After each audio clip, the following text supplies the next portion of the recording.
৩ মে ২০২৫ সালে আর্থিক প্রতিষ্ঠান বিভাগ কর্তৃক আয়োজিত অফিস সহকারী কাম কম্পিউটার মুদ্রাক্ষরিক পদের নিয়োগ পরীক্ষার সম্পূর্ণ কোশ্চেনটি আজকে আমরা সলিউশন করব। আশা করি সবাই ভিডিওটি প্রথম থেকে শেষ পর্যন্ত ধারাবাহিকভাবে দেখবেন। পরীক্ষার পূর্ণ মান ছিল ৯০ এবং সময় ছিল ৯০ মিনিট। ১ নম্বর কোশ্চেনটি হচ্ছে সন্ধি বিচ্ছেদ করুন। ষষ্ঠ এর সন্ধি বিচ্ছেদ হচ্ছে শস যুক্ত থ, এখানে মূর্ধন্য ষ এর নিচে একটা হলন্ত চিহ্ন বসবে। মনোযোগ এর সন্ধি বিচ্ছেদ হচ্ছে মনোযুক্ত যোগ, এখানে দন্তন্য এর পরে একটা বিসর্গ চিহ্ন বসবে। উত্থান এর সন্ধি বিচ্ছেদ হচ্ছে উথ যুক্ত স্থান। ব্যাকরণ এর সন্ধি বিচ্ছেদ হচ্ছে বি আ ক্রি অন। প্রত্যাবর্তন এর সন্ধি বিচ্ছেদ হচ্ছে প্রতিযুক্ত আবর্তন। আমার সন্তান যেন থাকে দুধে ভাতে, কথাটি কে বলেছেন? কথাটি বলেছেন ঈশ্বর পাটনি। বাংলা আধুনিক উপন্যাসের প্রবর্তক কে?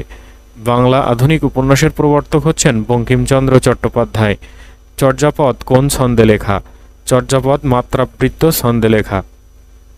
কাজী নজরুল ইসলামের সম্পাদিত পত্রিকার নাম কি? কাজী নজরুল ইসলাম সম্পাদিত পত্রিকা হচ্ছে ধূমকেতু। ব্যাসবাক্য সহ সমাস নির্ণয় করুন। নদীমাতৃক এর ব্যাসবাক্য হচ্ছে নদী মাতা যার, এখানে ব্যাসবাক্যে যার কথাটি আছে, তাহলে এটা হচ্ছে বহুব্রীহি সমাস। মন মাঝি এর ব্যাসবাক্য হচ্ছে মন রূপ মাঝি, ব্যাসবাক্যে রূপ কথাটি আছে, তাহলে এটা হচ্ছে রূপক কর্মধারয় সমাস। বই পড়া এর ব্যাসবাক্য হচ্ছে বইকে পড়া, এখানে এই কে বিভক্তি আছে, তাহলে এটা হচ্ছে দ্বিতীয়া তৎপুরুষ সমাস। ৭ নম্বর কোশ্চেনটি হচ্ছে অর্থসহ বাক্য রচনা করুন। কাজীর বিচার মানে হচ্ছে গজামিল দিয়ে বিচার করা। কলির সন্ধ্যা মানে হচ্ছে দুদিনের সূত্রপাত। গাছপাথর মানে হচ্ছে হিসাব নিকাশ। ৮ নম্বর কোশ্চেনটি হচ্ছে শুদ্ধিকরণ। এখানে বিভীষিকা শব্দের শুদ্ধ বানান হচ্ছে বয়রস্যি ভয়দীর্ঘী মূর্ধন্যস্বয়রস্যি কয়াকার বিভীষিকা। মাননীয়াসু এর শুদ্ধ বানান হচ্ছে ময়াকার দন্তন্য দন্তনয় দীর্ঘী অন্তস্তয়াকার দন্তস্বরস্যু মাননীয়াসু। মুমূর্ষু এর শুদ্ধ বানান হচ্ছে মরস্যু ময়দীর্ঘ মূর্ধন্যস্বরে ব্রস্যু মুমূর্ষু। প্রতিযোগিতা এর শুদ্ধ বানান হচ্ছে পরফলা তয়রস্যি অন্তর্জয়কার গয়রস্যি তয়াকার প্রতিযোগিতা। সমীচীন এর শুদ্ধ বানান হচ্ছে দন্তস্ব ময়দীর্ঘী চয়দীর্ঘী দন্তান্ন সমীচীন। ৯ নম্বর কোশ্চেনটি হচ্ছে প্রবাসী আয় শিরোনামে একটি অনুচ্ছেদ লিখুন। ১০ নম্বর কোশ্চেনটি হচ্ছে fill in the blanks with appropriate prepositions, অর্থাৎ উপযুক্ত প্রিপোজিশন ব্যবহার করে শূন্যস্থানগুলো পূরণ করতে হবে। Tom chased Jerry dash the tree. Tom chased Jerry around the tree, অর্থাৎ টম জেরিকে গাছের চারপাশে ধাওয়া করেছিল। Karim moved the chair dash the dark. Karim moved the chair in the dark, অর্থাৎ করিম অন্ধকারে চেয়ারটা সরিয়ে দিল। Water is coming dash the wall. Water is coming through the ওয়াল, অর্থাৎ দেওয়াল ভেদ করে পানি আসছে। The football went dash the goal post. The football went into the goal post, অর্থাৎ গোল পোস্টের ভিতরে ফুটবল চলে গিয়েছিল। The tree is close dash our home. The tree is close to our home, অর্থাৎ গাছটি আমাদের বাড়ির খুব কাছে। ১১ নম্বর কোশ্চেনটি হচ্ছে কারেক্ট দ্য সেন্টেন্সেস, অর্থাৎ যে সেন্টেন্সগুলো দেওয়া থাকবে সেগুলোর সঠিক ফর্ম লিখতে হবে। He has gone home yesterday, এখানে যেহেতু ইয়েস্টারডে কথাটি আছে, তাহলে এই ভার্বটি সিম্পল পাস্ট টেন্স হবে, অর্থাৎ হি ওয়েন্ট হোম ইয়েস্টারডে হবে। One of my relatives are lawyer, এখানে ওয়ান অফ কথাটি আছে, তাহলে এখানে প্লুরাল হবে না ভার্ব, এখানে ভার্ব সিঙ্গুলার হবে। One of my relatives is a lawyer. He was hung for murder, এখানে এই ফাঁসিতে ঝুলিয়ে মৃত্যু, এটা হয় hanged for murder. He was hanged for murder. It is 15 minutes plus 10, এখানে প্লাস হয় না, 10, অর্থাৎ 10টা বেজে 15 মিনিট, এটাকে বলা হয় ইট ইজ 15 মিনিটস পাস্ট 10।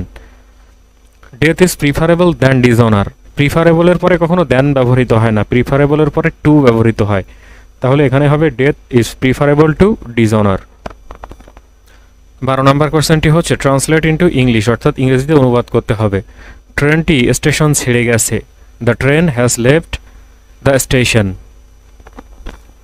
সাঁতার একটি ভালো ব্যায়াম। Swimming is a good exercise. সে প্রায় মারা যেতে বসেছে। He is about to die.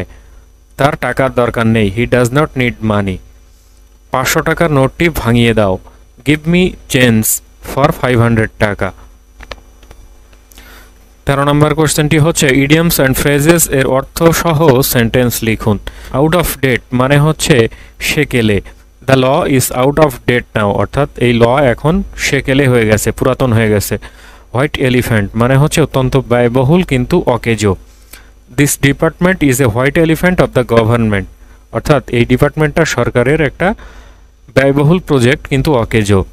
Black and white মানে হচ্ছে লিখিতভাবে, we charged against him in black and white, অর্থাৎ আমরা তার বিরুদ্ধে লিখিত অভিযোগ করেছিলাম। ক্যারি দ্য ডে মানে হচ্ছে জয়লাভ করা, our team will surely carry the day, অর্থাৎ আমাদের টিম আজকে জয়লাভ করবে।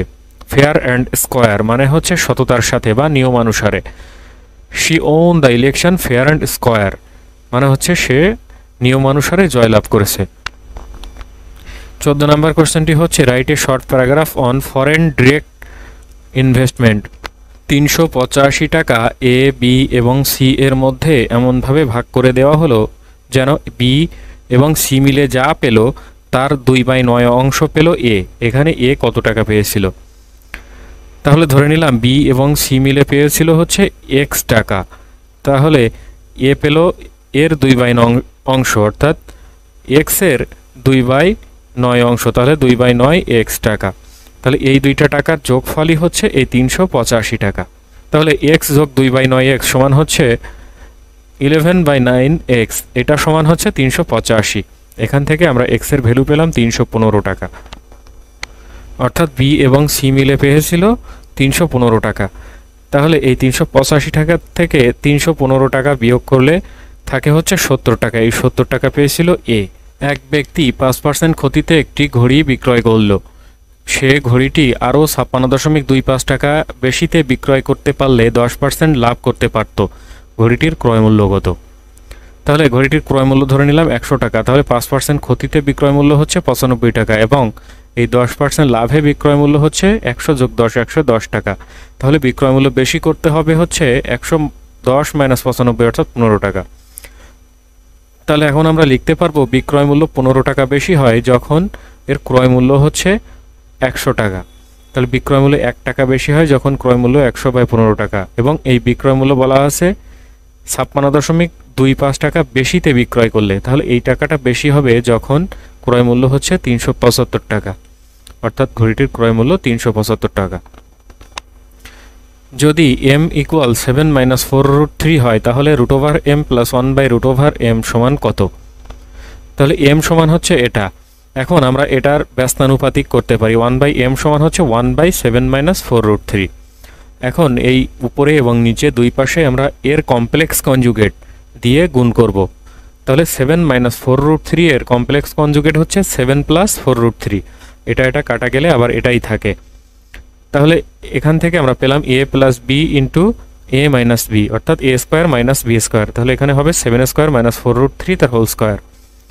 তাহলে এখান থেকে আমরা পেলাম 49 - 16 * 3, অর্থাৎ 49 - 48 সমান হচ্ছে 1। তাহলে এখানে 1/m এর মান হয় 7 + 4√3। এখন এই m + 1/m এই দুইটাকে আমরা যোগ করব, সমান 7 - 4√3 + 7 + 4√3, এখানে মাইনাস প্লাস কাটা যায়, শুধুমাত্র থাকে 14। এখন এই √m + 1/√m এর মান আমাদের নির্ণয় করতে হবে। যেহেতু এখানে রুট আছে তাই এটাকে আমরা একবার স্কোয়ার করব। স্কোয়ার করলে আমাদের হবে a + b তার হোল স্কোয়ার, অর্থাৎ a² + 2ab + b²। এখানে এই √m 1/√m কাটা যাবে, শুধুমাত্র থাকবে m প্লাস এটার মান হচ্ছে 1/m প্লাস এই 2।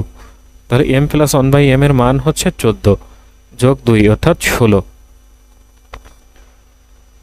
তাহলে এই √m + 1/√m তার হোল স্কোয়ার সমান হচ্ছে 16।